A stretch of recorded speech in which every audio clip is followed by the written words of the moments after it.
Hello everyone, this is Mr. Honey here talking about fad diets. So we're going to go ahead and get started on this. So you have your notes within Canvas that you need to go ahead and fill out as we go through this. So what exactly is a fad diet? A fad diet is a weight loss program or aid that promises dramatic results. The key thing is that it's all typically done for weight loss, and it all is in the promising of those dramatic results. They do not focus on the long-term weight loss, and then they are also not very healthy. So fad diets, for the most part, you do not really see a lot of them from the standpoint of being something that someone can do for the long term. They're there for quick and easy results. So what we're going to talk about today are the 10 ways to identify a fad diet. It's very important you know this because for your assignment today, you are going to be going through different fad diets, doing a little bit of research on them, and then doing a checklist and seeing which of these 10 ways apply to that diet.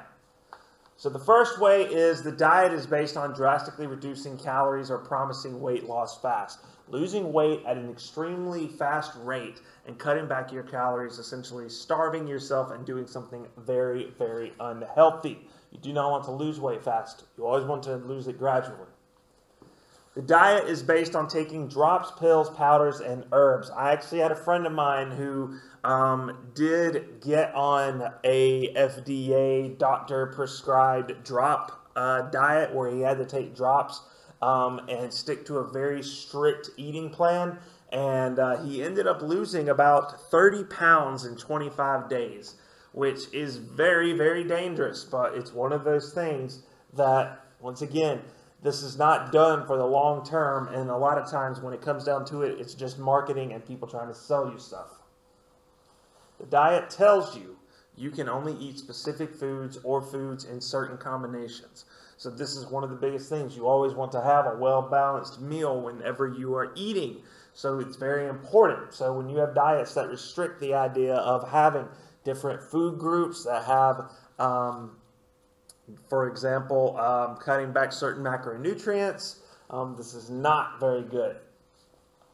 Next, the diet makes you completely cut out fat, sugars, or carbohydrates. Now, we've talked about the low-fat diet in the past about how, Ansel Keys had this whole idea behind it that, we can cut out fat and, we lose weight, but people started getting depressed and things because your brain and your hair, your skin, your nails, your mood, it's all fat dependent.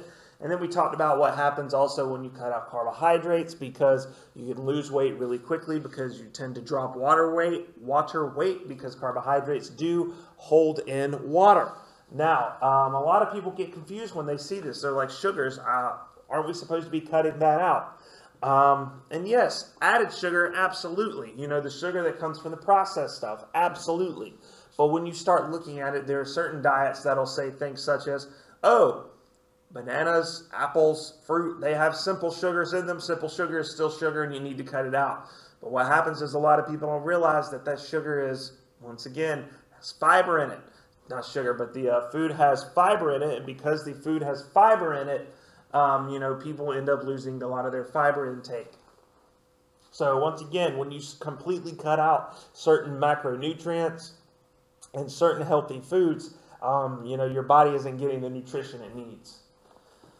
Finally, the diet has you skipping meals or replacing meals with special drinks or food bars. Okay, this is all, once again, a marketing thing. This is not something from the long run. Okay, if you think about, the general span of your life, you want to be able to eat what you want, eat where you want. And the thing about it is that this is going to be a very restrictive diet from the standpoint of, you don't get to go and eat what you want, or you have to eat certain drinks and special bars and things like that because, you're just looking at that and you're like, okay, if you want to go out and have a cheeseburger or something, oh, you can't do that because, you have to eat your special diet bar. And, that's, in my opinion, no way to live. So those are your first 5. Now we're moving on to the second 5. 6, it shows before and after pictures. This is testimonial. Hands down, it's all marketing. All right. And continuing along with that, testimonials for the product from health experts or clients. At the end of the day, these people are not trying to sell you a option or an option for being healthy. What they're doing is they're selling you insecurity. They're selling you what is considered to be a quick fix. And, you know, the weight loss industry is booming, and they'll get those testimonials and before and after pictures to persuade you into buying.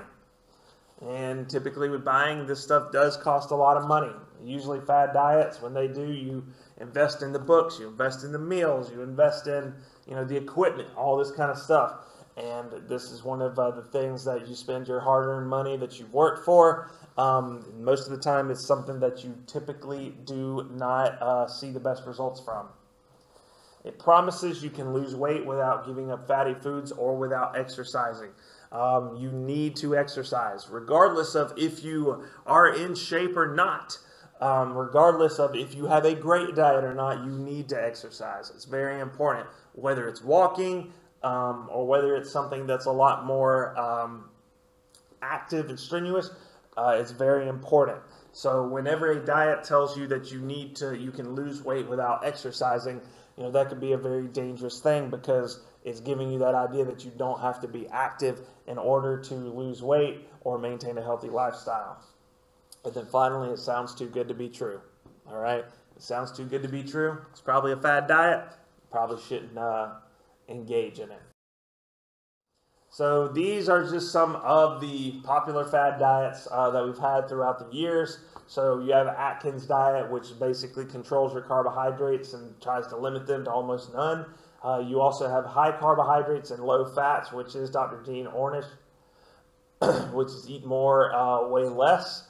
All right. Then you're looking at the controlled portion sizes. There are people who control the amount that they eat. So they can still talk about like, oh, I will eat whatever I want, but I won't eat a whole lot of it.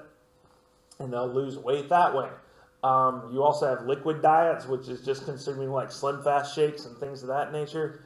Then you have, once again, hydroxycut with the diet pills and herbal supplements, and then food combining as well. So you have like Suzanne's summer sizing. So this is where you eat certain foods at certain times and then just eat nothing but like greens and greens and fruits for the rest of the day. All right. So it's one of those things where this is very unbalanced in the terms of dieting. All right.